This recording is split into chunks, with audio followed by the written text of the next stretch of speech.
Aforementioned Disability. Part 11. Sad Wonderbolt Fic with Rainbow Dash. The soft cushion of the white pillow gave a feeling of comfort to the abysmal death inside. A rainbow tail shook under the covers as the sunlight shined through the clear window, hitting a blue-bodied Pegasus in the face. She grimaced, and her eyes opened in discomfort. She pushed off the covers from her body and stood up from the mattress. Her mane was unkempt and unusually long. It hit all the way past her back, spreading all over the mattress. Her tail was long and messy, having many knots throughout the brightly colored rainbow. She got out of bed and looked through the window to the outside. She watched it intently, with a childlike joy that only lasted a very short amount of time. With dirty clothes all over the floor, she went on her way to the bathroom. She looked in the mirror and watched herself still, dark bags under her eyes, and a dead stare that was empty of vibrancy. She looked down at her image and trotted her way out without a confident word. She exited the cloud home and flew slowly, making her way through the blue sky without speed or excitement.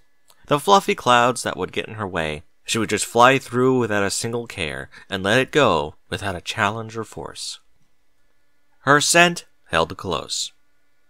The sun was shining with the usual fare, radiating its enlivening rays into the hungry planet below it. The birds were singing praises of their harmonious existence with the rest of the world. A slumbering pony awakens with light shining through her window, and trots away, taking extra care of herself in the bathroom. Twirling her hair with her cute pink straightener that was given to her by her mother, Rarity always cherished this gift ever since she was a young filly, when she created dresses and designs, even at such an age. She left through her door and walked through the downstairs into the main room, where all her dresses and workings were situated. She looked through her notebook of clients and their design wants and needs. One for a ballroom dance, another for a sweet 16. There were many orders to be made, and she had such a little time to examine them all. She began working on the lemony-colored ballroom gown, its folds elegantly made with moth-like wings, and its shoulder straps filled with girth to give it an interesting look. She basically was almost done. She just needed to give it the good old Rarity inspection. Eyeing the elegant silk, she noticed a sudden imperfection. One of the folds was too long, and what else but give it a bit of a snipperoo. She hooved over a knife from the little cup of supplies and masterfully cut it with a cinch. Ah, much better. I do hope the client will be satisfied. Oh, who am I kidding? They're always satisfied. Rarity smiled gleefully and moved on from the ballroom gown to the Sweet 16, party extravaganza dress. She began inspecting the details with its twirling folds going to its left. She spinned the dress turntable and studied the back while admiring her own work in the process. The sound pervaded behind Rarity, and she looked back towards her door to the outside world. She let loose her inspection and trotted her way to meet with whomever it might be. "Just a minute, I'll be right there." Rarity continued her way until she made it to the purple, elegantly black-lined door. She opened it and stood frozen at the Diamond Dog, waiting patiently outside. He was tall, gray-colored, with green eyes and purple straight irises. He had a cane with a black ball on top, and a top hat with a collar that had a tie with the initials BD. He was muscular and had his claws sitting idly on top of his cane. "Well, hello there, madame. I heard around this neck of the woods, per se, that this is the best place to get a good outfit or two," said the Diamond Dog. Rarity slammed the door on his face and cowered behind the door's frame. She yelped and ran and jumped behind one of her counters. She looked up behind the counter at the door for a familiar knocking to pervade itself once more. Excuse me, madame, but I do need a new suit for this upcoming thing I'm going to. If you would be so kind as to allow me entrance, I will assure you that I will have the utmost manners." Rarity was filled with disbelief and confusion. She asked herself, should she trust this mongrel who might capture her? There was something odd about the situation indeed. Against her instincts, she trotted her way to meet with the dog who had such colorful vocabulary. She opened the door and was met with the same individual, with such a sunny expression of calmness and patience. "Hello. I see you have finally made up your mind. Shall we do business, then?"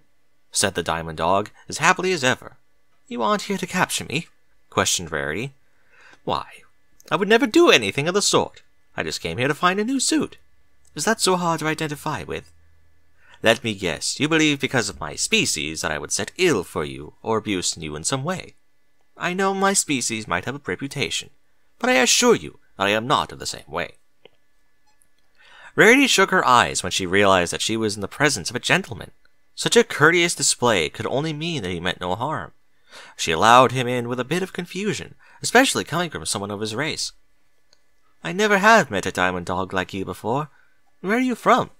asked Rarity, awed. "Ah, you might be surprised. You see, I am from Canterlot. I love how so many ponies have to ask me these questions. It simply is a delight. There are diamond dogs in Canterlot. This place has quite a designer feel to it. I guess it is rightly placed, based on your vocation. So where shall I be measured?" Right this way, Mr.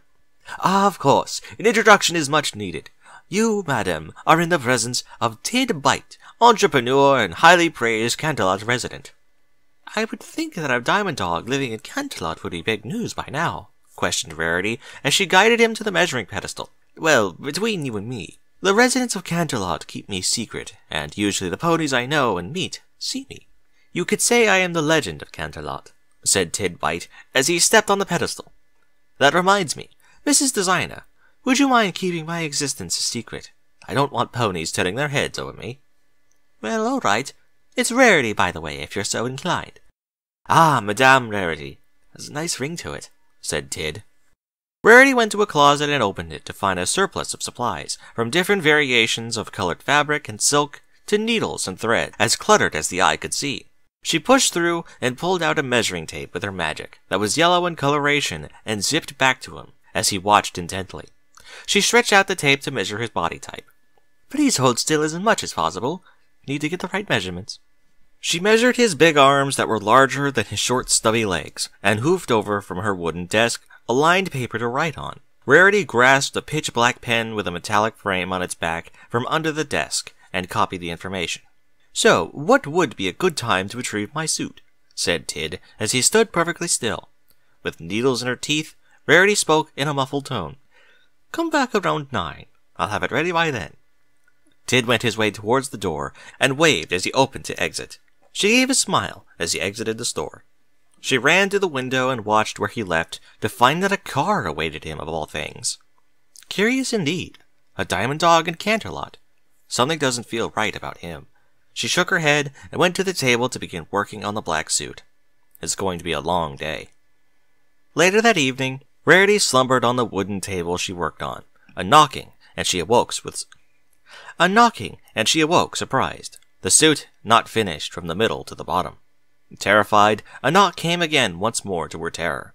She walked her way hesitantly to the door, and opened it to find the familiar Tid once more. She smiled nervously from the suitless diamond dog. "Hello, Madame Rarity. I've come for the, yes, I have it ready. It's just—" Tid looked at the mare questionably. "It's not ready, Mr. Tid. I'm sorry if it's any consolation." "Not another word. I need this suit for the party, and I'm going to, and you have wasted my time, but since I have no other option, I have a proposition for you." "And what would that be?" "Finish the dress, but do it in my car, which will mean that you will have to come with me as a guest to the party. Do you accept or not?" "Well, Hurry, madam. We don't have much time to waste. I guess I can throw something on for such a quick occasion, but— Good. Hurry and put it on. We need to get going." Rarity closed the door, looked into her room, and searched in the closet. Seeing that he was going to a party, but not sure what type it was, she decided to put something formal instead of anything flashy. The dress had a simple beige coloration that covered her from neck to toe. It would do with this situation. As she ran out of the room, taking a few knitting needles with her and a sewing machine, she had to make the sewing magic before they arrived to his party. Out the door and into the car, Tid commented on how reasonable the choice of clothing was. Rarity didn't say anything. She was too focused on her job. At closer inspection, the limousine she's in had comfortable seats, but enjoying the frivolity of the vehicle was just a quick diversion to what she had to do. She started knitting the suit when Tid hopped into the middle seat. A loud shake and thud came to the car. The front window to the back seat slowly opened to find Tid's doggy mug. "Madame Rarity, there is a plug on the right side of your seat you can use for the sewing machine.